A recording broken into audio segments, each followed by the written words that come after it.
You were the only Republican senator to have opposed banning same-sex marriage. You are a supporter of abortion rights. Did you ever consider switching parties, or were you ever targeted by the Republican Party for voting against so many of the strongest the kinds of things that the party has done so well with? Well, I did consider it in the spring of 2001, certainly because the president had gone back on his campaign promises to be a uniter, not a divider. I mean, his first act was an abortion act, and no matter how you feel about abortion, you can't argue that it's not divisive in this country. That was his first official act after taking the oath of office. And then the humble foreign policy, being so arrogant, going back on those two promises, made me consider my affiliation. Then Jeffords did leave the party. And became an independent. And became an independent caucus with the Democrats. And that threw the majority to the Democrats. So that act had occurred. But that oftentimes the parties are approaching candidates. Ben Nelson, the Republicans probably approach Ben Nelson in Nebraska, or John Breaux when he was in the Senate from Louisiana, and talk about switching. So that goes on all the time. In fact, Harry Reid claims that John McCain was seriously thinking of switching to the Democrats at one point. He's denying it.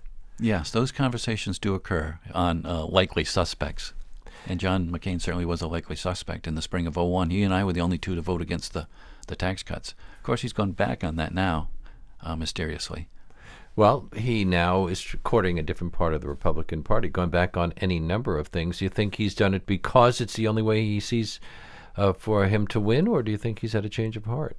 I think the former, that he's just still looking at it politically, which is unfortunate from my perspective. And I'm also surprised that once locking up the nomination, he hasn't tacked to the middle more.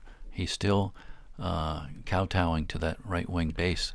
Considering the fact that he was seriously considered as John Kerry's running mate in 2004, he's come a long way.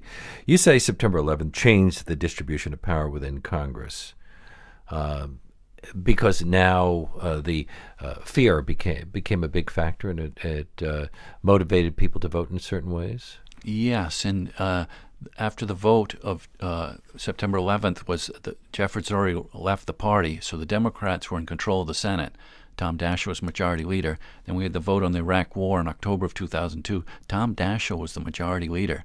But the Republicans got back in the majority in that November of 2002, beating Cleland, the triple amputee, Max Cleland, Senator Cleland from Georgia. Saying that he said he was unpatriotic. And Gene Carnahan. So those were the fear elections, 2002 and 2004, when red alerts and orange alerts seemed to be happening whenever the Republicans needed a boost. Well, then why didn't you switch at that point? You could have thrown the majority the other direction again. No, the margin was more than one. Whereas when Jeffords left, one person crossing the aisle switched the majority. The Republicans had enough seats after 2002. I think it was 52-48. One person wouldn't have changed the majority. And that's the most common question I get. Why didn't you switch parties if you so vehemently disagreed with the agenda? And there were important bills for Rhode Island. The Republicans controlled the White House. Republicans controlled the Senate. Republicans controlled the House. I had to look after my state. There would have been retribution if I had left the party. We wouldn't have gotten highway money. We wouldn't have done well in the military base realignment and closure bill. I mean, that's just a fact of life. And that would also have hurt me politically. If you switch parties and cost your state jobs and federal money, that's a perfect 30-second spot, as we call it.